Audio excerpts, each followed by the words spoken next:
Okay. All right. So, good morning, everyone. Welcome to this edition of Food Safety Conversation, which we are calling Chai Pe Charcha, to name it appropriately.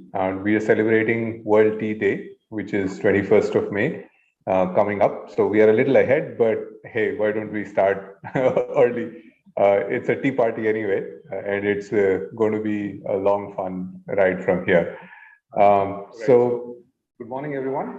Welcome to this edition of Food Safety Conversation, which we are calling Chai Pe Charcha, to name it appropriately.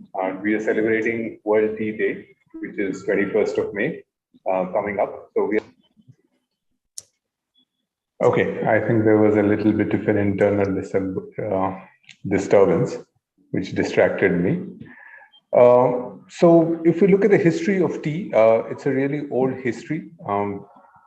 If you look at the records, tea drinking really dates back to the 3rd century AD. It used to be a medicinal drink. It's available in medical texts written by Huo Tao, and tea came to India a lot later, although we are one of the largest consumers of tea right now. But it was introduced to India in the 17th century by the British. And as usual, their idea was not to help us in any way, but to help themselves compete with the Chinese. From there on to now, like I said, we've made a long journey. We are the largest consumer of tea in the world, as well as one of the largest producers. We keep flipping between being number 1 or number 2, and that keeps happening. But great place to be in terms of the market. And to talk about the subject, we have a great panel too. So we'll start with the introduction. So first, I would like to start with Percy. So Percy is the Vice President Operations at JT, where he is currently focused on the post-project streamlining of a triple combined brand new factory at Salap in Howrah, Kolkata.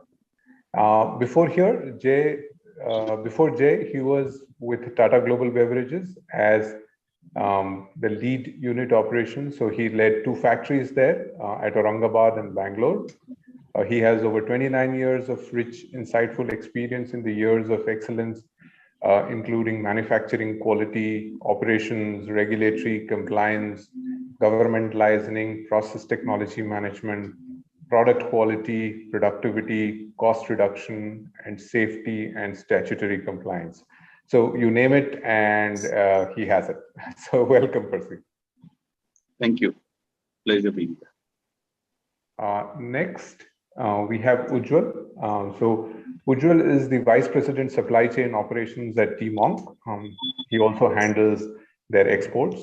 And of course, UJJAL comes with equally deep insight and experience. He has spent over 35 years in the tea industry, handling the marketing, sales, and logistics for some of the largest tea manufacturers in India for both the domestic as well as the exports market.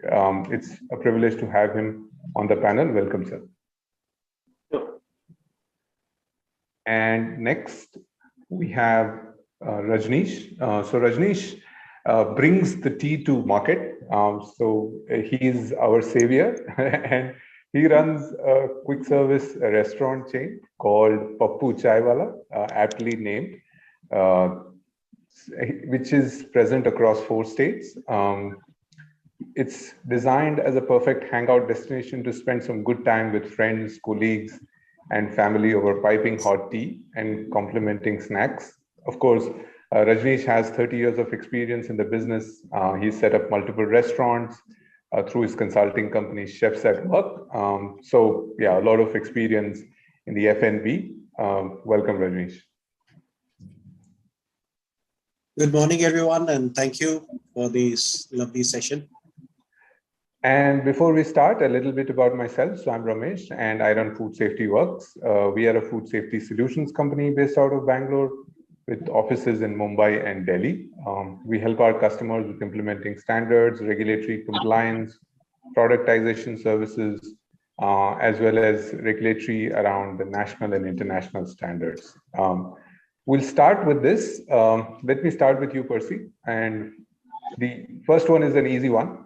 So from your experience of being in the tea business, what do you think are the key drivers of the market? Well, if you talk about the commercial sides of the markets have currently been having quite a lot of lag because of the COVID and the associated inflation which we are facing right now. But overall, the market is coming out of the woods. Things are getting better. And even the export markets have had the Ukraine jolt. And because of that, a lot of raw materials and input costs have substantially gone up. To give you an idea, the paper cost for the filter paper of the tea bag, the availability of that has become a major crunch in the market. And to compound that with the phenomenon of non-availability, the price from the supply end has been jacked up by almost 40 to 50%. So if you have a contractual obligation to supply something at an export determined rate, which you have already signed, then you are definitely making a huge amount of loss, either to your profitability or an overall loss also. So the export markets has been quite subdued because people are waiting more smoothly to understand which way the prices are headed, which way the market is going to react from the supply chain point of view. But overall, as a tea business, tea in India consumption really hardly changes. There is a seasonality and there is a latent volume which happens any which way. So yes, in the cold season, people do drink a little more.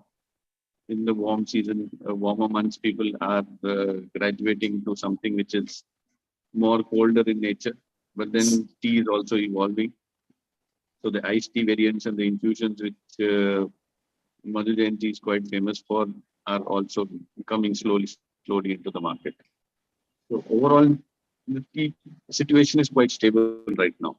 Availability wise, things are also okay, not so bad. They were a little tight because of COVID, but then we are out of the woods over those last 2 years.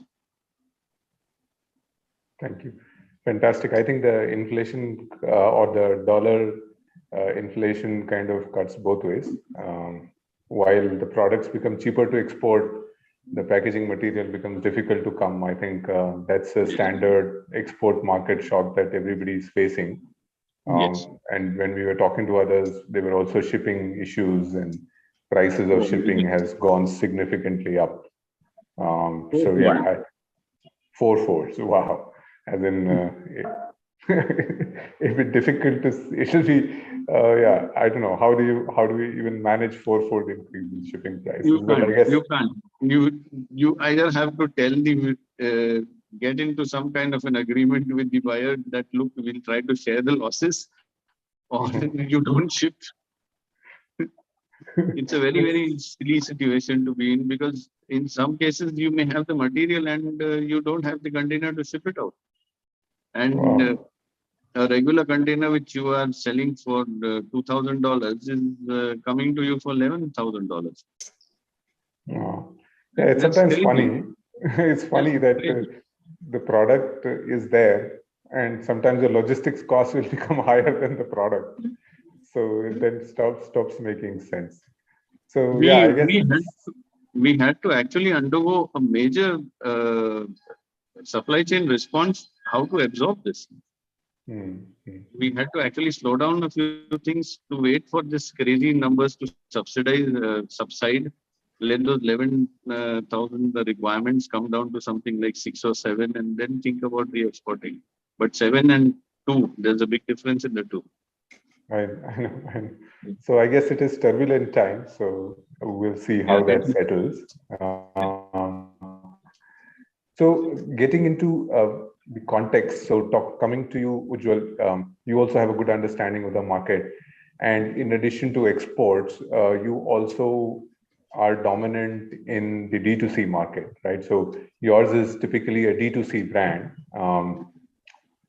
So you see any differences here? Like Percy said that there isn't a whole lot of change in demand in the Indian market, but since you've gone D2C and you are mostly catering to India. I know exports as well, but India in general.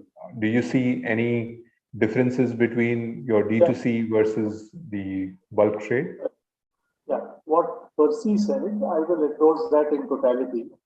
Except that my area of activity or operation is much different than what Percy's operation is all about. Okay. Now, I'll just start with a little bit of a history here. When I joined the industry in 1983, the Indian tea production was hovering around less than 100 million kilos. Okay. Today, it is virtually doubled. It is at 1400 million kgs. And what is the savior is the Indian population. The Indian domestic consumption has always been very buoyant, and it continues to be.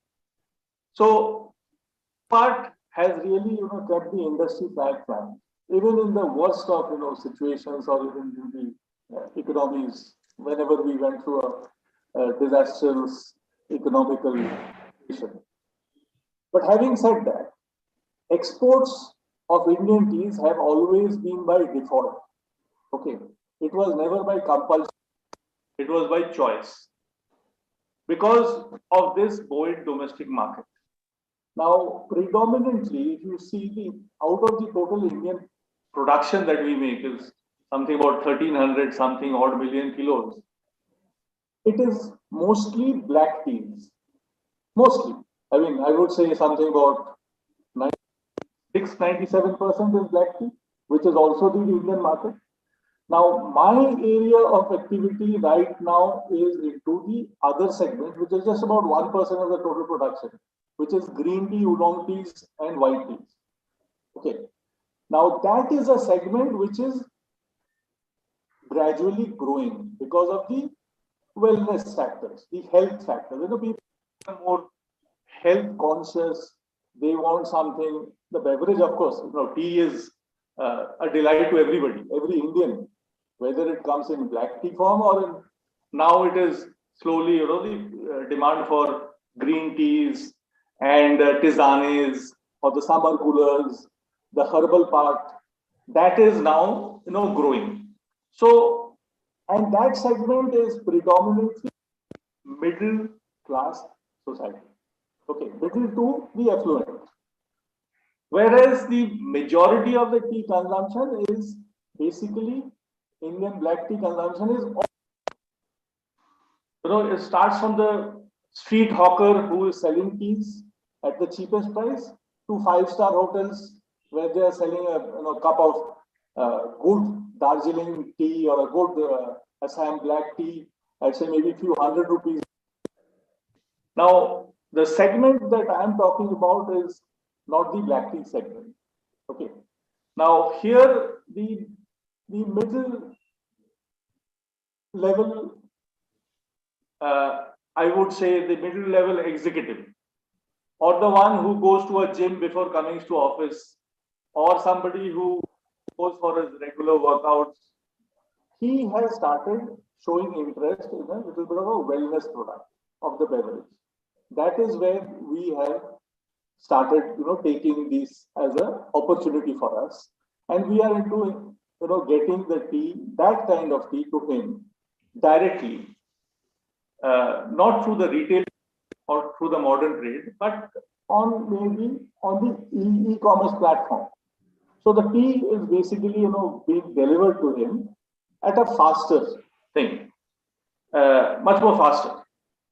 And also what happens is we are backward integrated with certain plantations who are type of tea.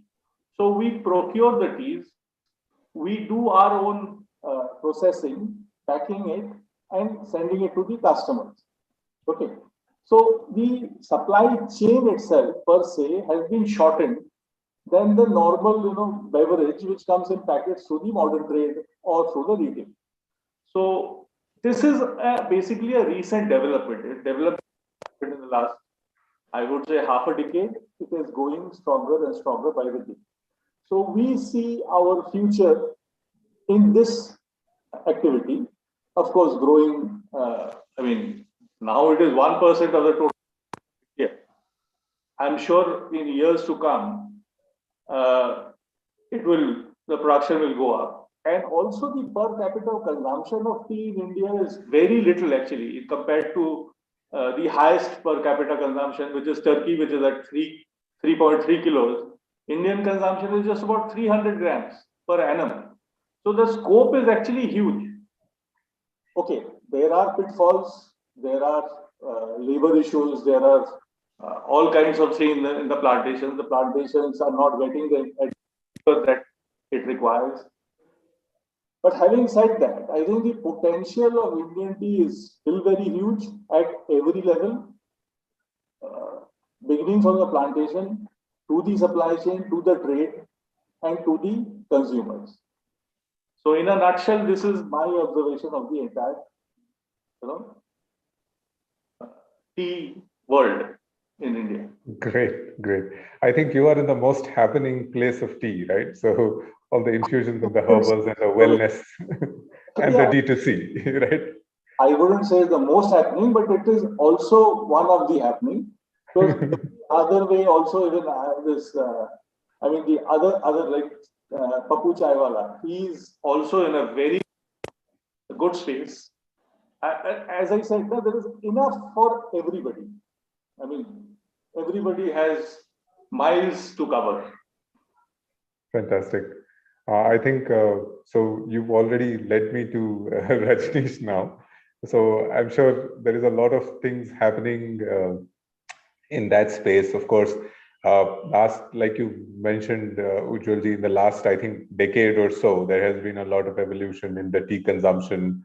Of course, there have been chains that have been coming into the space, right? So some popular chains, including Pappu Chaiwallah, which is now trying to make it a lot more, I would say, mainstream, or so move it away from the katta tea to a more organized setup, and also give a better experience of the beverage itself.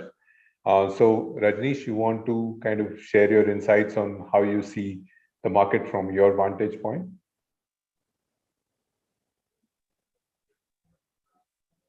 Rajneesh, we are not able to hear you. I don't know why.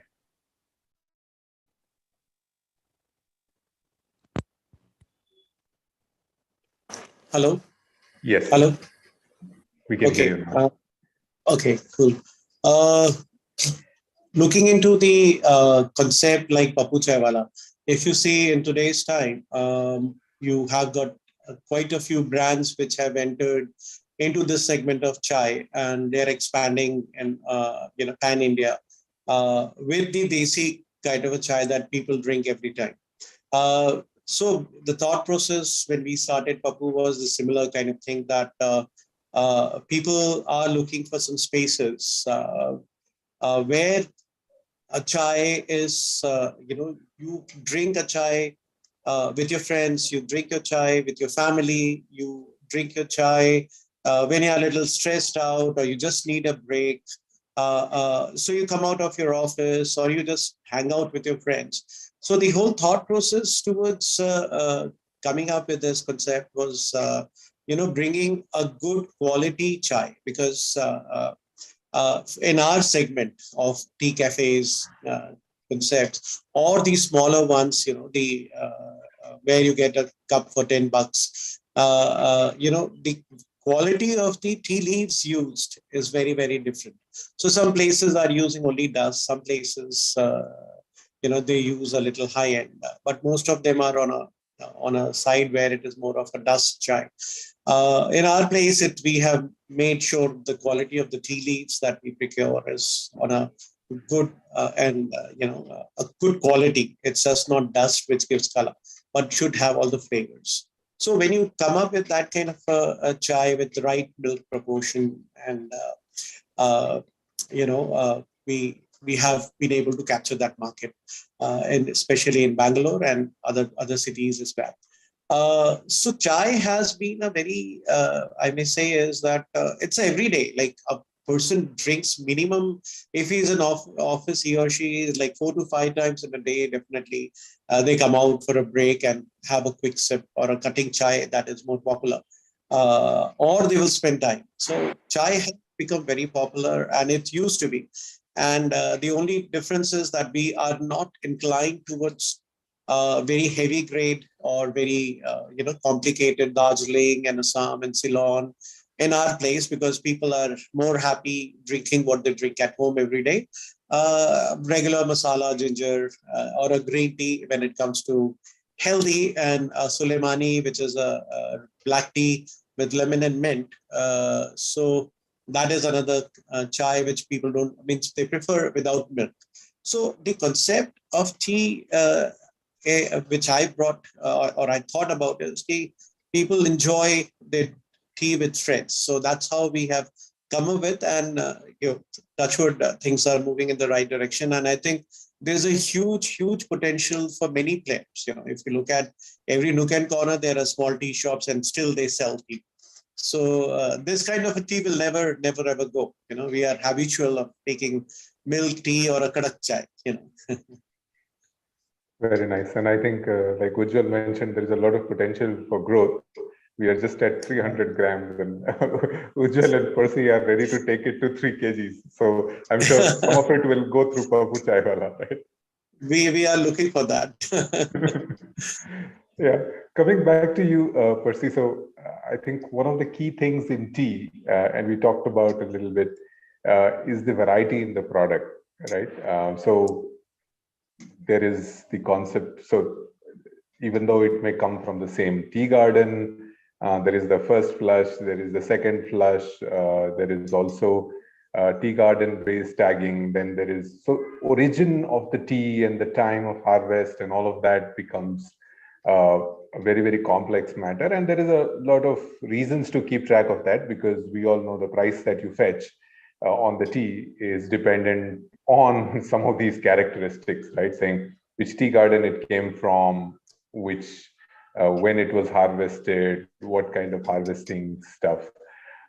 So my question was, how do you kind of put a system and process in place to kind of keep track of some of these things, right? How do you maintain that?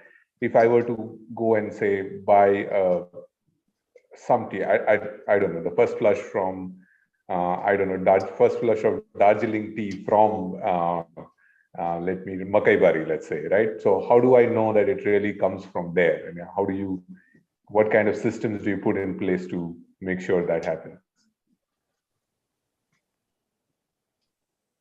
You are on mute, Percy. You are talking of quite a complex process. First thing, you touched upon 2 parts. One is first the quality of the tea, and the second one would be the traceability and the supply chain part. So I think I'm not the person qualified to answer for the quality of the tea, because I'm not a certified taster. That's where the taster comes in, and his palate and his expertise comes in. So the fact that a taster doesn't get generated overnight and is a person who requires an on-the-job training for probably a decade before he or she is considered fit to be the decision maker for a blend, is itself a reflection about how seriously people take the flavor profile and the palate profile of the tea. So in industry terms, when we call it the fingerprinting of a batch of tea, you have the standard parameters on which the tea gets evaluated, whether it is the color, the zinc, the overall appearance of the tea, the granularity, the particle size. All these are the variables. But that is subject to a lot of factors which are controlled by the factory which is manufacturing the tea, and also environmental factors which are not in your control. So for example, if today you're going to pluck it and yesterday was too sunny, you are going to be able to change the profile in some organoleptic manner a little bit.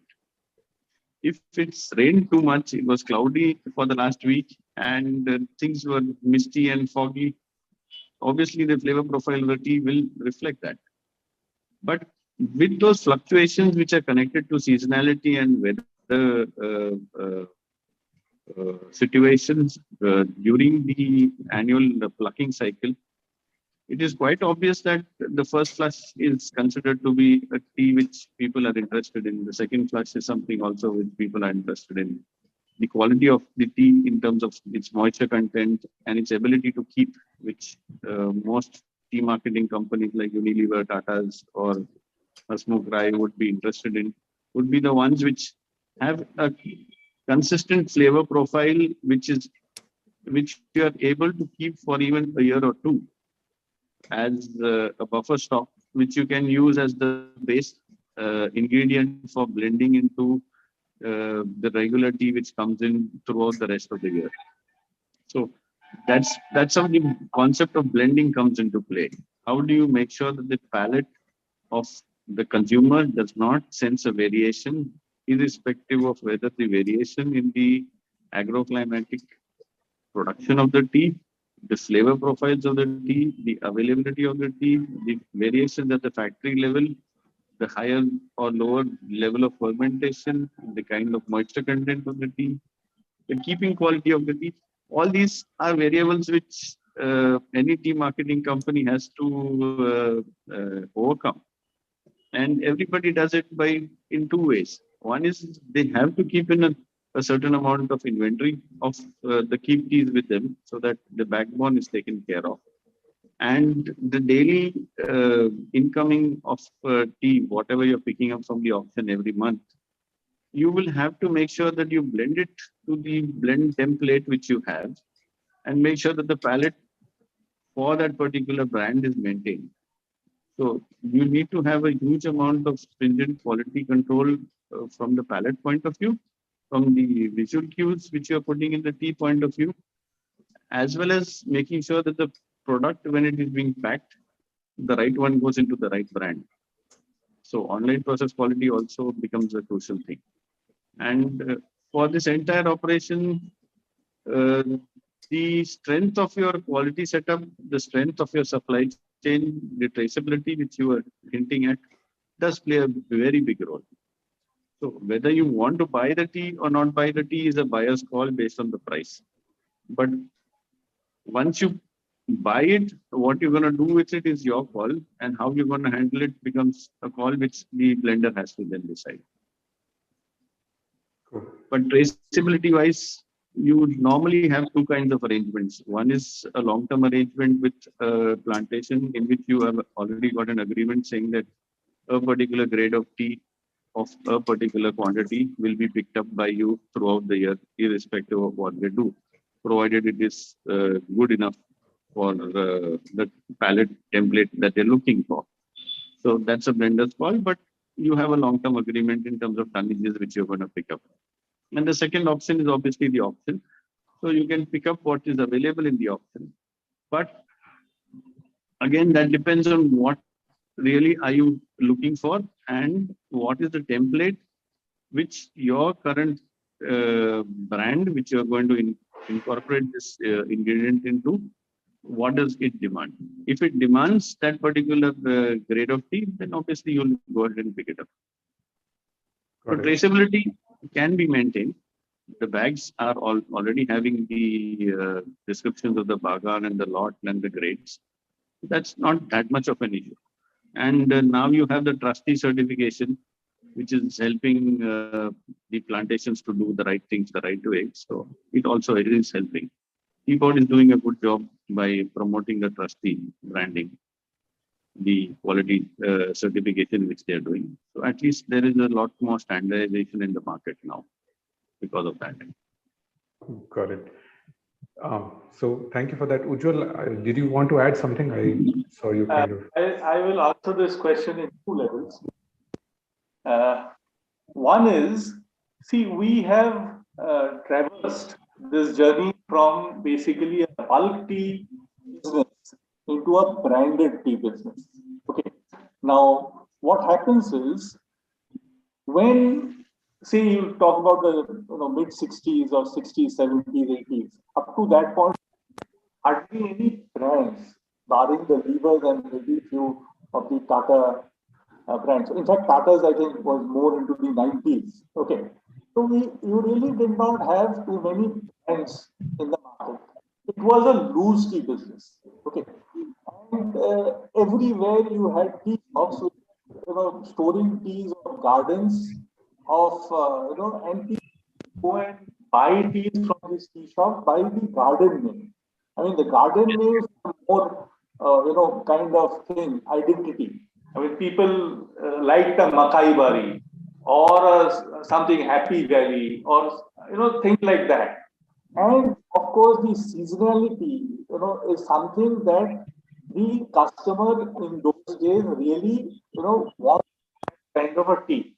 Now, once that, that loose tea business started giving away to branded teas, then the customer is buying the tea for the quality that the brand brings under that label. A Tata will say 20 different packs of different varieties of tea. Or the levers will have, say, maybe another 20, and then we have seasonal players and so. So the customer today is buying the tea mainly from the quality that is being given to him in that brand. So he is actually walking away from the or detached from the earlier days when the garden name played a very important role of a seasonality. Okay. Now those two factors are now being taken care of by the private person. They buy the teas from gardens and stock the inventory as Percy had mentioned. And they play the the blending game to give a very sustainable quality of a very balanced product in terms of the aroma, taste, everything. So the forces have changed or are changing. And also what used to happen is good old days used to actually go for auction sales in the UK. I mean, though tea was being produced in India, but lock, stock and barrel, a huge quantity used to go and in bulk, shipped in bulk and being sold in the London auctions. And those were being picked up by the brands in Europe and the UK. You had the Peco tapes and you had. So, for them it was important to know the garden and the season from which it came. Also, seasonality, plays a very important thing because Darjeeling First Flush is the best aromatic teas that is produced. Darjeeling Second Flush and the range July onwards are qualitatively more inferior than the first class. And the first class Darjeelings are always picked up by overseas customers like Japan, Germany, and things like that.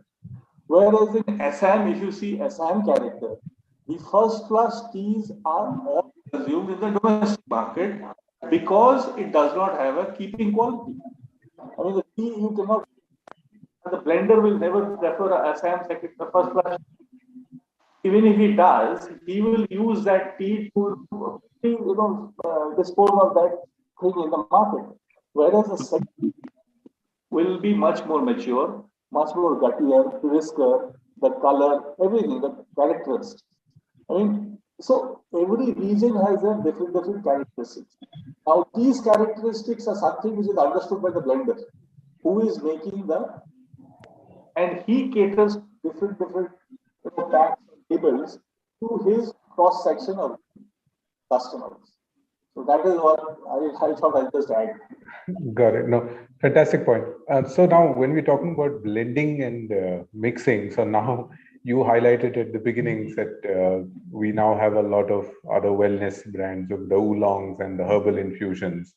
So there was first the tea, and then we got into. Sorry, oolong is a type of manufacture. Like we have the black tea, we have the green tea. Oolong is also a manufacture, which is a cross between black and green tea. Yeah. Got it. So there is more stuff being added to the tea we drink. So my question was again related to the complexity of the whole process. How do you kind of maintain the quality and standard? We talked about the characteristic or the taste and the blend, but apart from that, again, maybe a little bit more traceability. So how do you make sure that all of these ingredients that are coming are as per the quality standards that are laid down? See, what we do at Tea Monk, I can say, is we see green teas are not. If you see the taste of a normal green tea, it may not be so pleasant. Okay, it has a little bit of a, I would say, coarse kind of a taste. Okay, to make it tastier, what we have started is we have started adding natural ingredients in our mixes. Like we have a green tea with a cinnamon, or a green tea with a ginger, or a green tea with a hibiscus, or a green tea with a jasmine. So idea is to make it more appealing and more tastier to the consumer. But it is all natural. So when we source natural additives, we source it from very reliable and people who are accredited suppliers. So there is a traceability. Like what Percy would be buying teas for from the auctions, there is a system of traceability. We do the same. Except that these are not teas. You buy natural stuff, which are also in the there is a seasonality over there. There's a the quality bracket. There are various types of the same ingredient available. You get 800 rupees per kilo, and you get a cinnamon at 300 rupees a kilo. You get a cardamom at 850 rupees a kilo. You get a cardamom at 2,500 rupees a kilo. Idea is again to our expertise comes in the fact that we can source different types of ingredients to give a very balanced kind of a taste profile. Got it. Yeah, I think that's good to know that we've got all of the natural ingredients and we've got the traceability as well. So yeah, I'm sure that will be helpful in people making decisions to make sure that the brands are taking care of the back end and ensuring traceability and making sure the products. Yeah, India is predominantly a taste market. People are very conscious about the taste. So until and unless if a product is tasty, you tend to lose out. So that is something that also has to be kept in mind. Right. I think, yeah, we are food safety people, but we believe that, yeah, taste is important. I know, so we do a lot of consulting where they say we need healthy menus. So, and we've worked with Rajneesh on some of those, and we know that you may put the healthy menu in there, but what will sell is what people will like to eat. Saying it doesn't matter how much oil or salt or fat it has, but that's the one that sells most. So I guess, yeah, taste tends to be the drive. The brighter side of COVID is people have tended to become a little bit more health conscious than before. So there is a shift. Right. So which is, I think, good for all of us. I think health is becoming a focus. Now coming on to you, Rajneesh. So your flavors are little different, right? So I think the tea connoisseurs will complain that you hide everything behind the milk and the sugar, but I'm sure you have your complexity with the ingredients and standardization, and then you run the QSR style outlet. Again, tea becoming so local and different taste, right? Everybody likes it differently. A tea in a Bihar would taste very different from a tea in a Bangalore. So how do you deal with these variations in ingredients and standardization and flavors in what you make? With our brand Pappu Chaiwallah, when we launched, we came up with the products and the tea leaves that we wanted to use in our teas. So we didn't compromise on the quality of the chai. We do buy inexpensive tea leaves, compared to a lot other people. Currently, we are too small to source directly from, the farmers or the bigger companies. So we are just sourcing in a smaller batches till we grow big. So once we launched, we had the recipe very much set. And then the whole thought process, was that what people like in today's time. We could have created umpteen number of tea varieties, but I believe in one way is that give people what they want to have every day. So we came up with our own masala, which we grind ourselves, with the recipe that we had made. So we have a masala chai. So we put that masala as per the number of cups. Because in our place, we brew our chai once the order comes. So we don't make it and keep it. So that is the basic difference when it comes to the chai thing. You freshly brewed chai will taste different than the chai which has already been brewed and kept. You can start feeling a little staleness in the tea. So what kind of quality of milk that we require, the fat content and all, plus the tea leaves and the percentage of water. So that was fixed by us in the beginning, and that we make sure we follow in each other or other outlets in India. And then we came up with ginger chai, regular plain without anything, and masala chai. A lot of people used to ask me when we had launched, why such a, although it's a chai place, but why such a limited number of chai you have? So I felt that whatever I'm giving should be the best. That's number one. Number two was I can have elaichi chai, this chai. You can create a lot of, but then it is just creating a larger menu. If I've seen a lot of people coming in, and because our masala chai is pretty popular, so people just come because we call it Pappu ki apni chai. So people just come ki 2 pappu de dena, 3 pappu de dena. So that way what happens is the brand picks up with the quality of the chai that you get. And that's we are making sure that things are on that direction. We don't change. Means being in the industry, so a lot of people come to us with their tea leaves, try over, and so we have tried, but I don't like it. So we go back to our own chai. Tea leaves that we had. Because of the price factor, sometimes we want to check, will it make any difference? But taste-wise, we always had issues. So we have just stuck to for last 7 years with one quality, and we have not changed. That's one. And the other question, as you said, how we take, different cities in India have different tastes. See, kadak chai or the chai with milk and, more or less is the similar everywhere you get. It is the sugar level that changes in different cities. So like if you look at Bihar and other places, the sugar level comparatively to Bangalore is little higher. So in case we are putting 3/4 spoon of sugar in our chai in HSR in Bangalore, maybe we are putting 1.5 in Patna. So because it's the sugar level that people are more keen rather than the product that we are putting and all. So as our name says, it's a Pappu. Pappu is like we call it. It's a local tea place.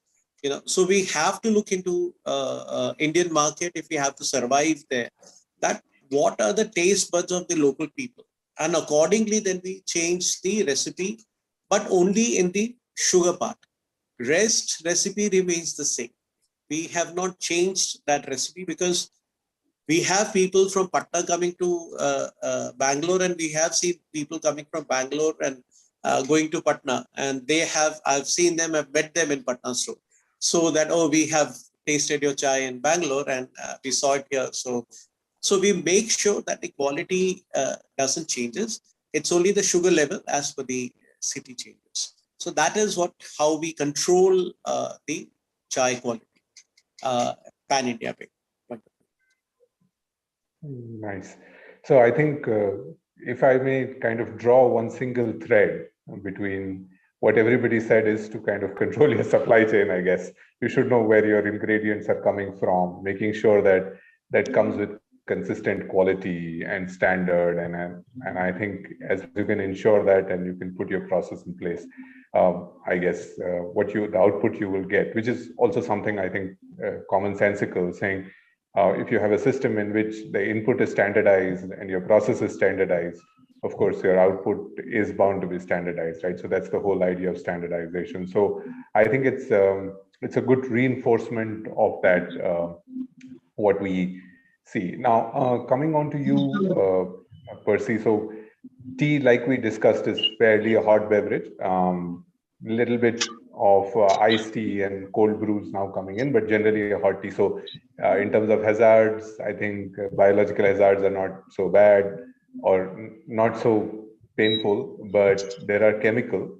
So there are MRL limits. And then there is, of course, the physical hazard tends to be quite a bit, right? Because the way it is plucked and handled and transferred, even during the processes, there is a fair amount of handling of the tea.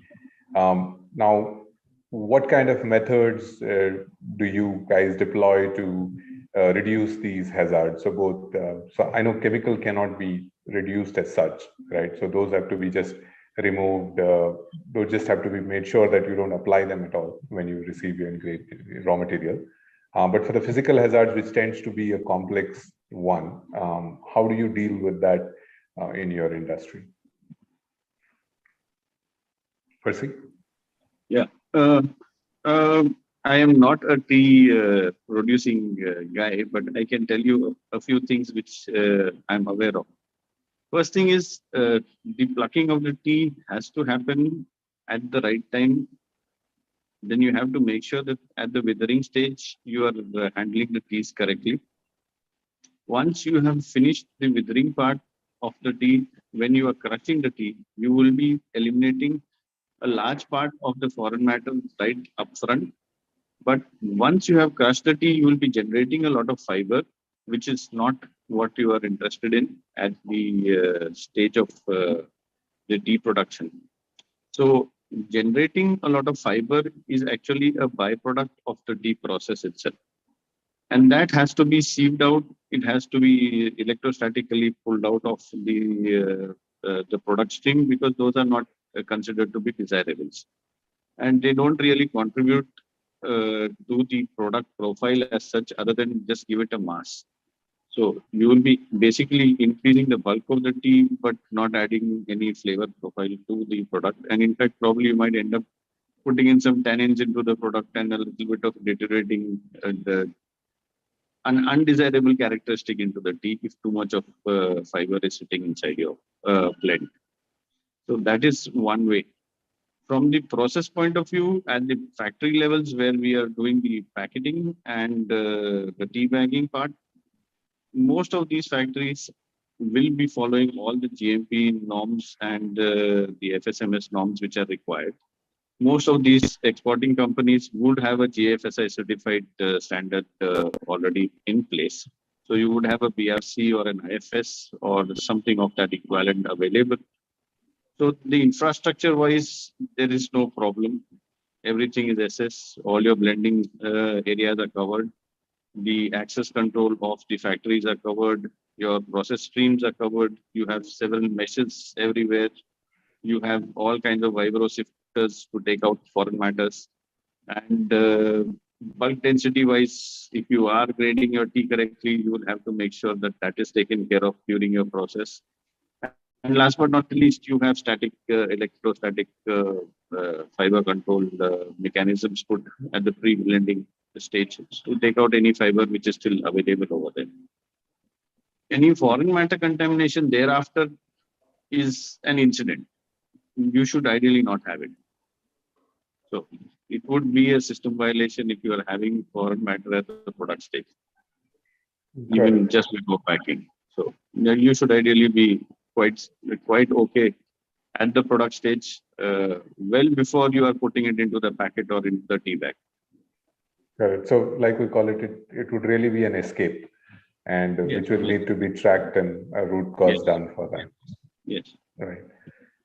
So great insight. Moving on to you, UJJAL. So very similar again around hazards, but more related to packaging material now. In the retail packs, we used to see staplers that were being used in tea bags, which were then gone ahead and banned by FSSAI and said you cannot use staplers in tea bags anymore. I'm assuming we use other methods, maybe threads. We talked about filters. We talked about, So some of the other packaging material that goes into the product, how do we kind of ensure the safety of that? So if you're using glue to stick something or the thread, so how do we ensure that they themselves don't end up contaminating the product? Any packaging material or inputs that you use in the process of packing a food product. I mean, most of the today, of course, operators are very conscious. You have to, I mean, generally use, and most of the people actually use food grade certified material. It has to be of course, and then you have the certificate of analysis for each and every product. And then again, the supplier has to send you the certificate of analysis and a batch number and a best before date and all kinds of these things. So, I mean, one has to work within the parameters of every material that you use in the production. And by and large, the production facility itself should be, kind of in compliance with the food safety methodologies, which is laid out. So again, anything untoward which may happen is of escape only. I mean, there are every record of everything. Whatever is being produced, there is the bill of material, and most of these facilities are all ERP driven. So every data is also inputted into the system, procuring from that stage. And there is a QC process following up approval of any inward material coming in. So parameters are all laid out, SOPs are there. You have the supplier's confirmation in terms of a COA or a origin certificate or a best before certificate. And then you do your own in-house and testing to see that, yes, whatever you are procuring, which will go into the packet, is all in compliance with whatever the regulatory thing. And I think if everybody follows that, or rather, I would say we followed it, and we never have run into any difficult times. So I think, we of course agree with that, saying following SOPs is critical, and building what you termed as a approved vendor list or a product specification match a lot approval system. So I think, those are all great ways to do it. Now, a similar question to Rajneesh. Now, Rajneesh was happy earlier when people would come to his store and drink tea and go, and then his responsibilities stopped until the tea thermos came into existence. And now there is the delivery, where now he not only has to make tea, he has to make sure that it reaches people in good system state, quality, safety. So Rajneesh, you have anything to add on your part of the problem set? As everybody knows, once you pour a cup of tea and serve, it is different. And when you pour a cup in a thermos, whether it's a steel thermos or a thermos which is now come up for deliveries, which are with a the aluminum foil inside, and they're food grade, and then you have a packaging with a cardboard kind of stuff, and you have your labeling, because people in today's time, which I see, especially like a city like Bangalore, a lot of people are working from home, or they want to have particular chai, but they're not being able to come out. So they would definitely want to have it, and maybe they heat it up in some way. But we ensure the quality by the time it reaches. Means half an hour it remains not very hot, but hot. That it's a drinkable kind of stuff. So that we ensure that it is directly when it is made, the chai is ready, it goes inside the thermos, and it is delivered immediately through the the aggregators. So because that people's demands, we have to give it. Although with a lot of our local offices that are around in HSR, where our or what you call the outlet is. So there we supply them in thermoses. They order for a bulk chai. So then we always make sure we give it in a thermos so that they can have it as hot as possible. So it is not changing, but if it is couple of cups only, then it is the best thing is to go through these disposable flasks which have been introduced recently. So we haven't got any complaints from our clients, customers, because I guess they also know the time travel and it is not that thermos kind of thing. It is just a flask which is keeping it a little hot for some time, but no challenges as such. Yeah. Great. Moving on with the conversation, and Percy, you talked about some of the standards that are implemented, having food safety management systems. And you've been instrumental in implementing food safety management systems across multiple locations and all of that. Now, in that context, do you see specific challenges for tea producing or tea factories or anything that you want to highlight, as in what people should care about while implementing something like this? Yes, sure. Tea production per se is still actually, in terms of food safety, the weaker link. If you look at the tea factories where the black tea is produced or the green tea is produced, today there are something close to around 5,000 of them in India. And obviously of various sizes and scales, most of them are sitting long in the plantations where they're supposed to get their tea from. But today you have the bought tea concept, the tea leaf concept. So it doesn't have to have, it's not necessary that you are buying you're processing the tea leaf, which you have actually grown yourself. You're buying it from a neighborhood garden or a small grower who has got probably a few hundred bushes, and he plucks a certain quantity and gives it to you on a per kg basis on a weekly cycle or a 2-weekly cycle, whatever that he can afford. So the product per se, from a traceability point of view, is quite weak at that front if you are going to get into the bought leaf concept. And the infrastructure wise, most of the plantation tea factories today, definitely they would have been substantially upgraded, but there will definitely be a lot of scope of improvement in terms of quality system upgradations and infrastructure and DMP and basically the process design per se. So whether it is the dryer, whether it is the sifter, whether it is the tea cutter for the the CTC rollers, the quantum of iron filings which are coming into the tea through the dryer or through the conveyor belt or through the CTC roller itself, which then becomes a problem for a guy like us who has to actually have an iron filing remover to make sure the iron filings are removed, and somebody's from the QC has to monitor it and make sure that that is as per FSSAI norms or lower than obviously much lower than the upper limit, but you have to be within the compliance norms and whatever you have committed to a client sitting in Africa or in EU or wherever that you are trying to send the tea out.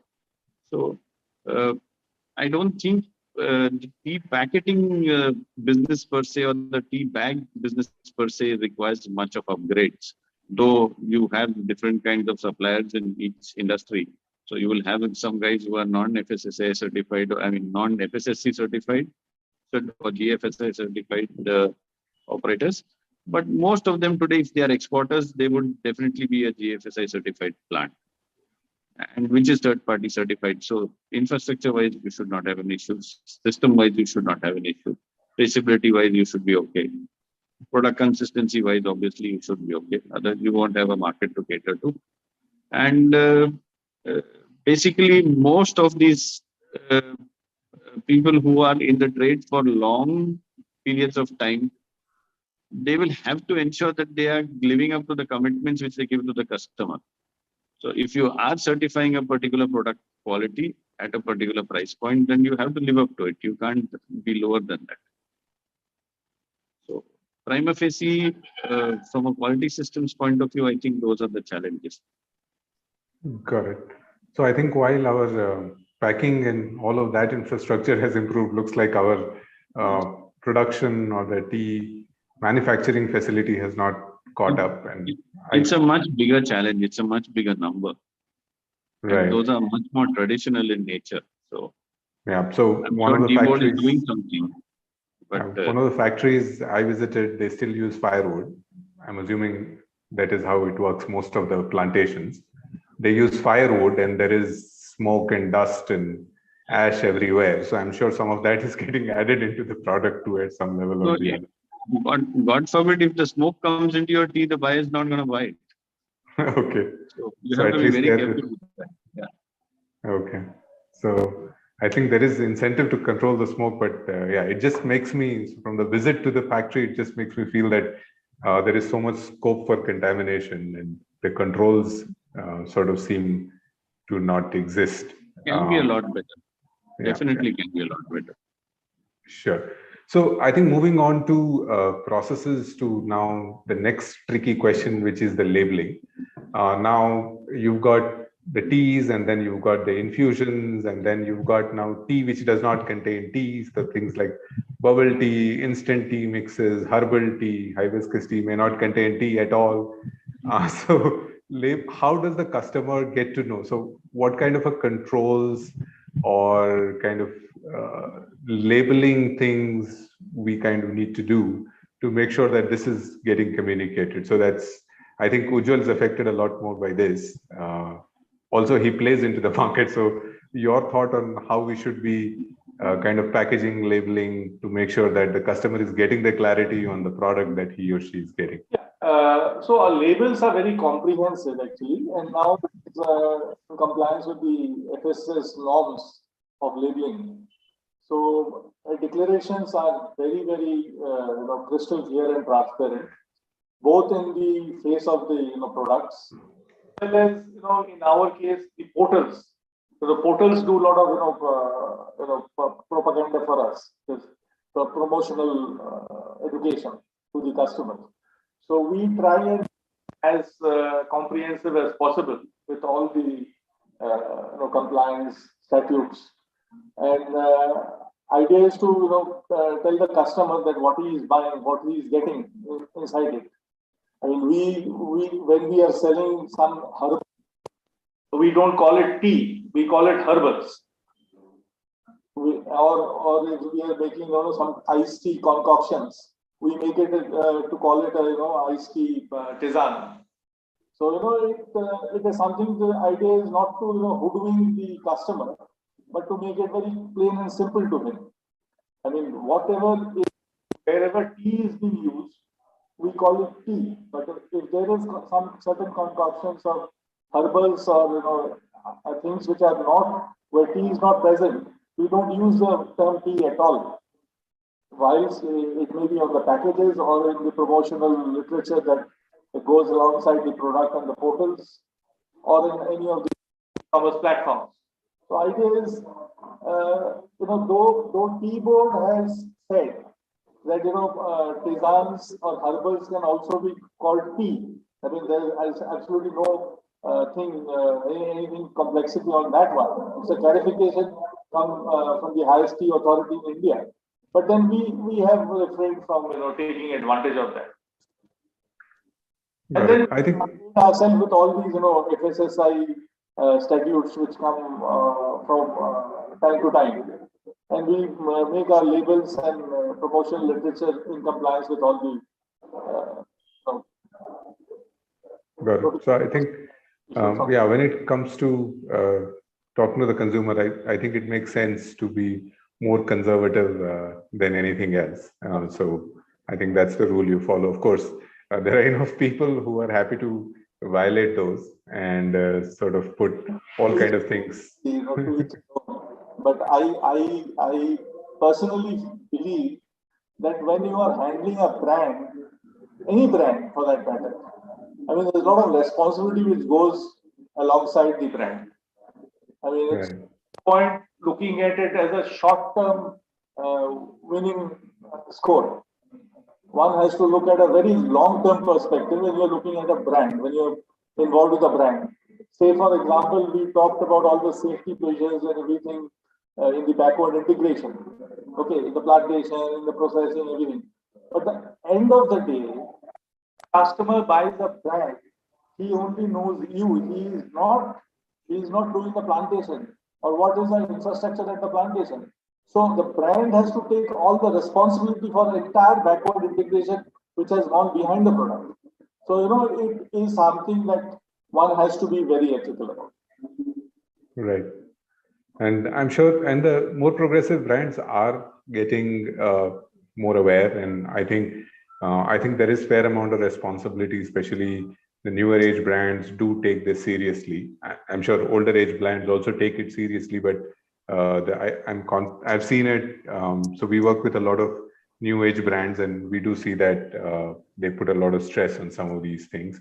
Now, coming on to you, Rajneesh, we talked a little bit about standardization and product variation and all that. Now, and this is not just a tea thing, but it's an overall F&B complaint that I have, which is related to the hygiene and safety and all of that. I know we keep fighting about it, but how do you ensure that part is maintained, right? So a typical tea stall, if you see, you will have like old tea leaves and new tea leaves and the same vessel being used over and over again forever, as if it has never been cleaned and all of that. So I just want to kind of get that out of the way. That would you want to change the vision of how tea is made with you guys?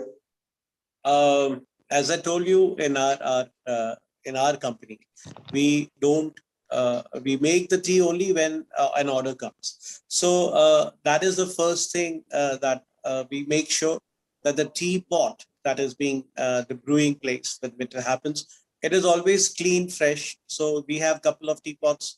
So one guy is there who's brewing and also cleaning the tea pots, so that number one is that we maintain that kind of stuff, the hygiene or the because slowly you start getting the old. If you use the same pot for long, you start getting these similar, a stale smell starts to come in over there.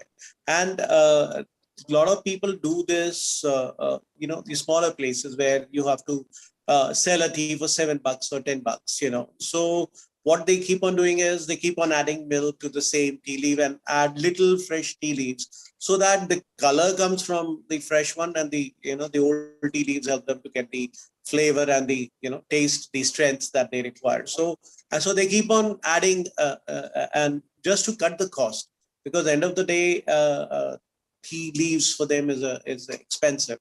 So they want to bring down the cost and maintain that 7 to 10. And what we used to get earlier in $10, it was like 100 ml. Now, if you look at the 7 rupees, you get 20 ml or 25. So we make sure hygiene is important, cleanliness is important, and when it comes to the store point, like if you look any new brands which are there, they make sure that the quality, the hygiene standards are maintained. So that's important. When we compare to a roadside tea stall to our kind of a joint, which is more of a cafe kind of stuff. Great. So what you're telling me is, like they say, right? The taste of the puchkawala comes from his dirty hand is not true for tea. Hands only. But people like it, right? That's what I'm saying. So they say maza nahi aaya agar usne haath se nahi khilaya. So end of the day, that's what it is. And our immunity is much better because of that. I know. So yeah, good to know that the dirt in the food is not contributing to the taste. All right. So I think we are coming pretty close towards our session, and I'm done with my questions. So folks who are listening in, please do type in your questions and send them to us. If you're on YouTube, you can type them there, or if you're attending through our Academy portal, you can type them there. I already have some questions that have come in, so I will ask them, and I'll try to see whoever is the most appropriate person to answer these questions, but others can sort of add, or you guys can pick or something. So there's a question from Saloni Chadda, and she says, tea is now famous for addition of gold leaves. is it any beneficial? Gold leaf. You would have seen some of the world's most expensive tea and all of that, which says that it comes with gold leaf. What do you have to say? Anybody wants to add? Means if I, as an end consumer, because I use the tea leaves maximum for selling and making brewing chai and selling to the tea to the guests, customers. I have never seen any value added by adding some gold leaves to the tea leaves, because what it is going to bring after brewing the chai. Gold doesn't have any flavor. It doesn't. It means people will prefer having ginger because it brings some flavor. Gold never brings any flavor to it, and you will not even come to know that there was a gold leaf in your chai, because everything is melted, and chai will come in its own original form. The only thing that we can do is make a chai cup and then put a gold leaf on top of it. Now, if you want to drink it, then you can have it with the gold. But adding into the leaf, I feel it's just to make hype about it, that it's 15 lakh rupees a kg and all those things. So for me, it's a big no-no. Ujjwal? If others can say anything. I have just come across this one in one of the social media platforms. I think somebody in Dubai, some Sheikh's family was involved in that, and there was a lot of video photography which went about it. So that again, I will add exactly what Rajneesh says. Money to flaunt. By all, go ahead and do it, but it does not enhance anything in the cup of tea. Okay, does it at least increase this? The non-plated gold plated also rides good, I suppose. Percy, you have a lot of gold to put in your tea. They do put saying Tata tea I'd gold. rather keep it in the bank or make a jewelry out of it for my wife than drink it. So you are saying Tata There's tea no gold? purpose. Tata tea gold does not contain any gold? That no, obviously not. Why would I be otherwise be able to sell it to you for $500 a kilo or 400, whatever the price is? It would be then sold in Tanishq instead of Tata, Yeah. Probably that could be a joint venture between the two.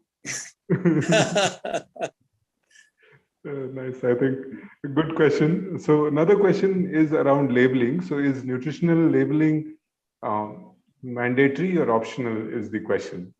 Any of you want to answer, Percy or Ujjwal? Mandatory. Mandatory. Okay. So yeah, that's what we say too. But I just wanted to hear it from you guys. No longer optional anymore. Yeah. And now you have a range of premixes and all that tea extracts with milk powder and all your masala mixes coming in. Even that also, you will have to have it mandatory. कोई option नहीं है. Got it. And in case you are making a blend with some hibiscus or chamomile or rooibos or something like that, आपको बताना तो पड़ेगा कि भाई क्या है अंदर. You don't have to tell me what quantities those are, but you will have to definitely tell me that they are there. And if something is a potential allergen, you'll have to label it correctly. Right. No choice. Right. Yeah, I think makes sense. And of course, the regulator is also saying the same thing now. So if you are in the industry, it's better to be compliant. I think, like we talked about in earlier also, it makes more sense to communicate with the customer, right? Rather than build a wall saying, yeah, I can't tell you, right? It's not the secret, I don't know, potent drink that our rishis gave anymore. It is a fair. I'm sure Ujjwal will agree with the fact that all the labeling which the herbals are coming out with, they are trying to communicate to the customer as to what's inside and what are the benefits out of that herb. Of that infusion, whatever that is being communicated. This will waken you up, this will calm you down, this will give you a more relaxed feeling. This is going to give you, let's say, whatever that you are trying to get. This is a laxative, this is not a laxative. If at all you want to create a blend out of it, you are trying to communicate with the purpose. Yeah. And of course, if you're creating a fruit blend, then you're also communicating what fruits you're putting in. Absolutely. If you're putting a kiwi or you're putting a strawberry, or you're putting a pineapple piece, or a hibiscus, or a rose hip, or whatever that blend you want to put in, you'll have to tell the customer it's there. You can't avoid that. Right. And logically, I think it's more to do with the customer's palate. Why would I drink something which has got a bitter gourd in it just because somebody told me कि bitter gourd का चाय P low? तो कुछ pineapple डालो, कुछ cranberry डालो, कुछ तो डालो यार, palate तो ठीक होना चाहिए. Why am I supposed to drink something which is absolutely unpalatable just because Nani was used to tell me something? It doesn't work like that. So finally, customer preferences also add up, no? Right. And what are the most popular flavors of ice cream in the market today? It would be a vanilla, it could be a strawberry, it could be a butterscotch, it could be a chocolate, something like that, or kesar pista.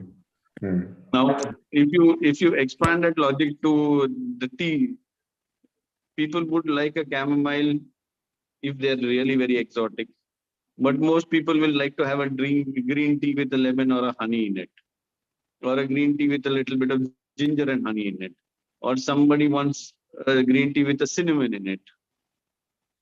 I don't think we have progressed really much beyond that in the Indian market right now. Hibiscus, okay, borderline exotic. Roy Bush, only if somebody has got an exposure to it, pita hai. Nahin to pata bhi nahi hai kya hai. So customer education is the key, and that can only come with experimentation and communication. So as Ujjal said, the experience which a chef like Rajneesh would put into the market and say, try karo, try karo, try karo. You know? And if he gives an assortment which is maybe 10 herbals in his regular chai and promotes those 10, maybe after 2-3 years, you know, you might get a natural pull for it, you know. Then he'll make it a mainstream product. But it takes time. You won't experiment with a tea just like that, you know. Yeah. To create that taste, you have to create the the pull, customer pull. That is important. Then that takes years. That takes time. Yeah. Especially for all the Tatas and Liptons of the world have tried herbal infusions at various stages in their careers and their marketing histories in the last 25 years. And how many have still retained their market share? Nothing. It's almost hardly 1 or 2% of the entire market of the tea bags industry. In fact, our company is also very strong in all these infusions. We have a brand called Tiami. And if you go to our websites, you will get almost probably 100-200 options available there with all the various combinations. But how many of them are really top shelf? Maybe 10, maybe 15. The rest are there because those options are available, but most customers won't hazard going there. I think it is also such a nostalgic product that people are unwilling to experiment, right? So the tea is usually what they drank at home or drank with friends. And I think that nostalgia has been like a huge barrier to change any of the behavior around tea in India. So one other question I had was something that has been of interest to me. Like the instant coffee market has been quite a bit and it grows. How come we don't see an instant tea market? Or why is it so horrible? As in, I've tried some of the instant tea, but they're kind of bad. Why can't we get that to work? Maybe we are not used to drinking tea extracts per se. So therefore, converting that into a regular chai premix is something which is more palatable for us. We don't know how to handle an extract. If I give you a tea extract, whether it's black or whether it is green, you're probably going to make a hash out of it. Because the Indian customer doesn't know how to handle it. We'll probably put too much or too little. And then say, kya hai bakwas baat? I mean, the flavor profile is not as per what my expectations were. So it's an area which is definitely point to be noted, but it's more to do with how are you going to handle the product rather than the product per se being good or bad. We are not skillful to do that yet. Better. Rajneesh, we cannot hear you. Your mic, I think, is again.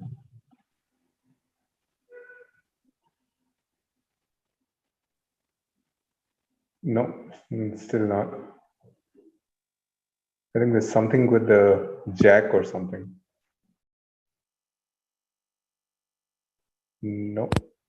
Huh. No. Yes, I think so. Okay. The thing is, if you're adding coffee and you want to have some strong coffee, you will add two spoons of it and make it stronger.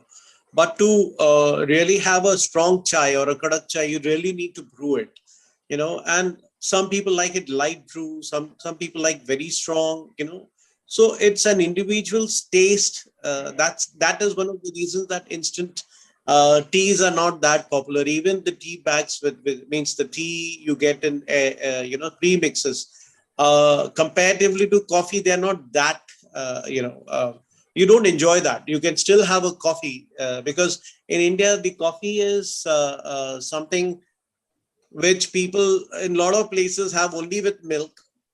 They will add a lot of sugar because coffee turns out to be bitter, and then they will add coffee powder. So their drinking style of coffee is very different in India comparatively.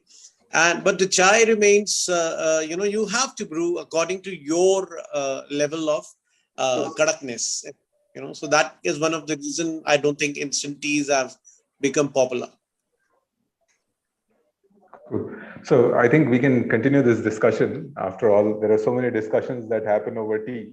So if you're talking about tea, I think we can go on forever. But I think we all have other work to catch up on. So we will slowly try to wrap up. And as a set of wrap up, so any last thoughts, Percy, you want to add before we wrap up? Actually, if you look at from a very, very long-term point of view, tea per se is a category of beverage which will have to evolve more from the sustainability of the production point of view rather than the drinking parameters point of view.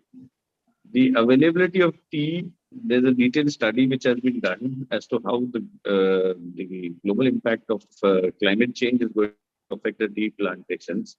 And the study clearly shows that most of current belts of Assam, which are growing predominant quantities of tea in this country, they will be uncultivable for tea. Alternatively, these entire plantations will have to evolve their strategies to make sure that effect of climate change or temperature increase or rainfall patterns or seasonalities of tea, those will have to be changed. There will be some amount of adaptation which will need to be done, because 30 years from now, the availability of tea and the output of these bagans will be very, very susceptible to a much higher fluctuation of climate. That's the point I wanted to make. That's a very interesting angle. I know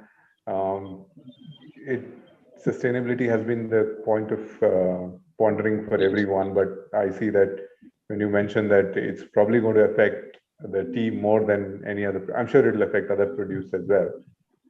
But if there are studies, I think it's time we started preparing ourselves. So maybe not growing the market, but we don't know, right? As in, if the consumption grew, we wouldn't know where to get the tea from. We might end up having greenhouses for tea. I don't know. Wow. कोई evolve करेगा वो सब technology, वो भी हो सकता है. You don't know. Then we won't know where to shoot our movies, right? Hindi movies. No, we leave some bagans for that. We'll leave some bagans. So bagans will be sets now, not real tea gardens. Uchalji, you want to add anything before we wrap up? No, it would be a very unfortunate situation whenever if that should happen. And in my life, I have only known tea. So to think of tea gardens is something I can't even dream of.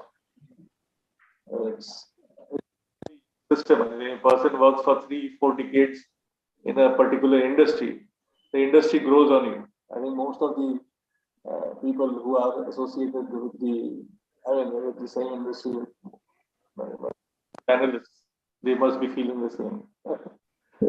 Right, and I think I grew up a little bit there. I studied in Darjeeling, so Yeah, I would hate to imagine those hills covered with plastics or anything else, right? Saying other than the lush green tea gardens, which you can see everywhere. So yeah, it'll be a sad story if that happens. Rajneesh, you want to add anything before we wrap Well, up?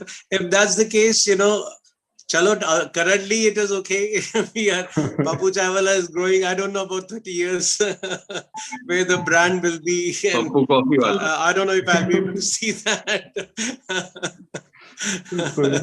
So I think you So, would but like. yeah, we pray nothing happens. It's nature, and we as human beings should try and control whatever is in our hands.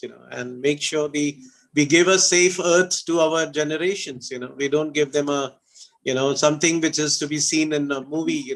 That they used to be these gardens, right? So that is our responsibility, that we make sure the earth for the future generation should be given as a safe place for them to live. Fantastic. I think a good kind of closure note and a warning for everyone, saying this is real, and we should do whatever we can within our thing. And with that, I think Rajneesh would like to end it with saying, "Chalo chai pite hain." But unfortunately, all of us are at different places, and we can have our own Right. different. Yeah, so it's great that. But next time, and whenever everyone is in Bangalore, then please we can have it. Ki chalo chai pite hain. Absolutely. Zarur. And we are very close by to Rajneesh's place, so we have no problem at all. We usually walk in around there. Agreed. All right. So with that, I think I'll just try to wrap up. So thank you, everyone. Thank you, Percy. Thank you, Joelji, and thank you, Rajneesh, for being part of this panel. Thank you. It was a fantastic Pleasure. discussion. I'm sure people who have tuned in would have liked it too. It's been a lot of learning. I think a lot of reinforcement and a lot of cautions. I think we started with. I hadn't imagined that we'll end it with a caution, but I think Percy brought it in. So I will have to go back and add an extra T just to kind of swallow down that pain that I can now envisage. So just before we wrap up, a little bit about ourselves. So I started with that in the beginning. So we are a compliance, regulatory, and consulting company, trying to make food safe for human consumption. So we do help our clients with design, implementation of standards, regulatory compliance, both national and international. Food Safety Conversation is our monthly webinar series where we share the knowledge from practitioners on the various aspects of food safety. So we missed last month, but we are back again. For people who have feedback to share, please share your feedback on our email ID, feedback@foodsafetyworks.in.com. If there are topics that you would like to hear, please do reach out to us and let us know. We will try to kind of cover them. And to stay updated for our webinars, you can subscribe to our YouTube channel. So this is going live on there. You can follow us on Facebook, LinkedIn, Instagram, Twitter. We want to spread the message. So we are there everywhere. Choose the channel of your choice. And everywhere we are, our handle is Food Safety Works. It's pretty simple. We do share regular insights and news around food safety. So you can come to our website and subscribe to our link, subscribe to our newsletter. There's a link to subscribe to that. We do conduct a lot of online trainings, including the FOSTAC trainings. So you can download our portal. You can visit our portal, academy.foodsafetyworks.com, or download our Android app to stay updated. We are doing one on Friday, which is on allergen management. I think we talked a little bit in between about how allergen declarations are key. So we are doing one on allergen management. And we will continue this series. Next month is World Food Safety Day. So we have a lot of activities planned for that. So stay tuned on that. And so to check out how we can help you on your journey of health safety in food, please do visit our website. It is www.foodsafetyworks.com. And just a reminder that while you are there, do subscribe to our newsletter so that the updates kind of land in your inbox every week. So with that, I would like to wrap up and thank you very much once again for being a part of this conversation. Look forward to kind of continuing this conversation elsewhere, here and everywhere else, and we'll definitely meet. We keep meeting, so whenever we are in the same place, same town. So now we know a venue where we can meet. So Rajneesh has invited us also, and I'll propose that because it's closer to my office. I'm just happy about the fact that I have to travel less when I'm in Bangalore. All right. Thank you, everyone. Thanks a lot for tuning in, and we'll see you again next month on the same series. Thanks, and have a good rest of the day. Bye-bye. Thank you. Bye. Bye. Bye-bye.